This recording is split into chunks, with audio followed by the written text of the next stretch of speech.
রাজনীতির খবর তো থাকছে অবশ্যই, ভোটের ময়দান যখন এখন ছড়ানো রয়েছে, কিন্তু এবার একটু আমার আপনার খবরের দিকে নজর রাখা যাক, কারণ আমাদের প্রত্যেকটা মানুষের বাড়িতে কেউ না কেউ অসুস্থ ব্যক্তি রয়েছেন। বিশেষ করে যদি বয়স্করা থাকেন, তাদের ডায়াবেটিসের ওষুধ লাগে, বেশি করে প্রেশারের ওষুধ লাগে। কিন্তু জানেন কি, এই সমস্ত জীবনদায়ী ওষুধের দাম বেড়েছে। মানে শুধুমাত্র সর্দি এবং জ্বরের জন্য যে অ্যান্টিবায়োটিক গুলো আমরা খাই, সেই অ্যান্টিবায়োটিকেরও দাম বৃদ্ধি করা হয়েছে। এমনকি পেন কিলার, ভাবুন, প্রায় প্রত্যেক দিনই ব্যবহার করা হয় যে সমস্ত ওষুধগুলো নিত্য প্রয়োজনীয়, যেগুলো বাড়িতে বয়স্করা আছেন, ডায়াবেটিসের ওষুধ, প্রেশারের ওষুধ, পেন কিলারের ওষুধ, জ্বর ও সর্দির ওষুধ, এই সমস্ত ওষুধের দাম বাড়লো। প্রায় 800 ওষুধের দাম বেড়েছে। আমাদের সঙ্গে রয়েছে প্রতিনিধি সুবীর। সুবীর, ওষুধ স্বাভাবিকভাবে ভীষণ গুরুত্বপূর্ণ আমাদের জীবনে, বিশেষ করে আমাদের বাড়িতে যারা অসুস্থ মানুষ রয়েছেন বা বয়স্ক মানুষ রয়েছেন, কারণ ডায়াবেটিস, প্রেশার প্রায় ঘরে ঘরে। এই সমস্ত ওষুধের দাম বাড়লে ক্রেতা বিক্রেতা প্রত্যেকেরই তো অসুবিধা। দেখো, আমি এই মুহূর্তে সোদপুরের একটি ওষুধের দোকানে দাঁড়িয়ে রয়েছি এবং আজকে সকাল থেকে যেভাবে ওষুধের দাম বৃদ্ধি করা হয়েছে, তাতে কিন্তু নাভিশ্বাস কিন্তু যারা নিম্ন মধ্যবিত্ত মানুষ প্রত্যেকের, এবং দৈনন্দিন জীবনে মানুষের যেই ওষুধগুলো সবচেয়ে বেশি প্রয়োজন, সেই ওষুধেরও কিন্তু দাম বেড়েছে।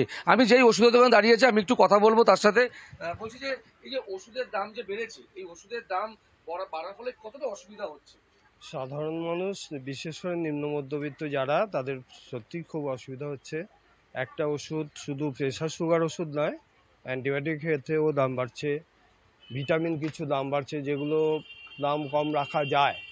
এরকম বহু ওষুধ আছে যেটা 40 টাকা পাওয়া যাচ্ছে, সেটা 100 টাকা 110 টাকা দাম হয়ে যাচ্ছে। যেটা এমনও কিছু ওষুধ আছে যেটা 30-50-60 টাকা পাওয়া যায়, সেটা 150 বা 160 টাকা দাম হয়ে যাচ্ছে। এইটার দিকে একটু নজর দিলে মনে হয়, দাম কমানোর দিকে নজর দিলে সাধারণ মানুষ এবং নিম্ন মধ্যবিত্ত যারা আছেন তাদের পক্ষে একটু সুবিধা হয়। সুবীর, আমি তোমার মারফত একটা প্রশ্ন করে নিতে চাইবো। আমাদের সাধারণ মানুষের মনে এই প্রশ্নটা ভীষণ ভাবে আসবে, সেটা হচ্ছে আজ থেকে ওষুধের দাম বাড়লো, মানে আজ থেকে কার্যকরী, কিন্তু যে সমস্ত ওষুধ স্টকে রয়েছে, সেই স্টকে থাকা ওষুধের নিশ্চয়ই দাম বাড়বে না, মানে যতদিন স্টকে রয়েছে। এই প্রশ্নটা একটু। একটা প্রশ্ন আপনার কাছে রয়েছে যে ধরুন এখন যে ওষুধের দাম বেড়েছে, সেই জায়গা থেকে পুরনো যে স্টকে যে ওষুধগুলো রয়েছে, সেই ওষুধের তো দাম বাড়ছে, তাহলে সেই জায়গা থেকে কি করণীয় থাকবে? পুরনো যেটা হয়তো 40 টাকা দাম ছিল, হঠাৎ করে দেখা গেল 110 টাকা বা 120 টাকা দাম হয়ে যাচ্ছে। কাপ সিরাপের দাম অনেকটাই বেড়ে যাচ্ছে, কম রাখা যায়, বেড়ে যাচ্ছে। এগুলো কমাতে পারলে বা কম রাখতে পারলে ভালো হয়। যেগুলো কাপ সিরাপের কথা বাদ দিলাম, ভিটামিন বা নিত্য প্রয়োজনীয় যেগুলো সুগার, একদম নিত্য প্রয়োজনীয় ওষুধগুলোর দাম বেড়েছে, কিন্তু ওই যে বললাম যে আজ থেকেই কিন্তু এই বর্ধিত দাম কার্যকরী হবে। প্রায় 800 ওষুধের দাম বেড়ে গিয়েছে। ক্রেতা বিক্রেতা প্রত্যেককেই সমস্যায় পড়তে হচ্ছে, আমি আপনি প্রত্যেকেই সমস্যায় পড়তে হবে এত ওষুধের দাম বাড়লে। কিন্তু দেখুন, এই ইস্যু নিয়েও কিন্তু রাজনৈতিক চর্চা চলছে। সুপ্রিম কোর্টের বদান্যতায় যে তথ্য সামনে এসছে ইলেকট্রাল বন্ডের, তাতে দেখা গেছে যে ফার্মা কোম্পানি অর্থাৎ ওষুধ কোম্পানির কাছ থেকে জোর করে প্রায় 1000 কোটি টাকা আদায় করা হয়েছে। তো কোনো কোম্পানিকে যদি কেন্দ্রের শাসক দলকে এত টাকা দিতে হয়, সেই টাকাটা তো তারা নিজেদের পকেট থেকে দেবে না, সাধারণ মানুষের পকেট থেকে নিয়েই দেবে, এবং তার একটাই উপায় হচ্ছে ওষুধের দাম বাড়ানো। এর আগেও তো আমরা দেখেছি ওষুধের দাম কিভাবে বেড়েছে। এবারে আমরা দেখেছি ভেন্টিলেশনের থেকে শুরু করে আইসিইউ বেডের উপরে আলাদা করে কর বসানো হয়েছে। আর কেন্দ্রীয় সরকারের এই ব্যর্থ নীতির জন্য ওষুধের দাম বাড়ার কারণে সাধারণ মানুষের প্রাণ ওষ্ঠাগত হবে, মানুষের জীবন আরো মৃত্যুর মুখে পতিত হবে। পেট্রোল, ডিজেল, রান্নার গ্যাস, ওষুধের দাম, প্রত্যেকটা জিনিসের দাম আজকে ভারতবর্ষের এই সরকার আমলে বেড়ে চলেছে।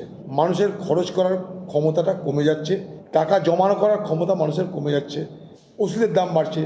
হয়তো দেখবেন ওষুধ কোম্পানি ইলেকট্রাল বন্ডে কোনো ভালো চাঁদা দিয়েছে, নাহলে দাম বাড়ানোর সুযোগ দেবে কেন? এখানে ধান্দা করতে গেলে চাঁদা দিতে হয়, কিছু দিয়েছে তাই বাড়ছে। আগে 1 এপ্রিল আর একবার দেশের মানুষকে বোকা বানানো হলো।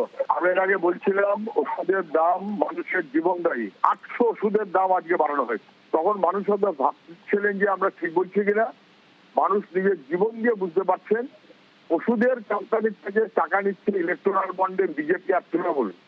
ওষুধের কোম্পানি থেকে টাকা লুটছে, আর সেই লুটের ভাগটা গরিব মানুষের ঘাড়ে এসে পড়ছে।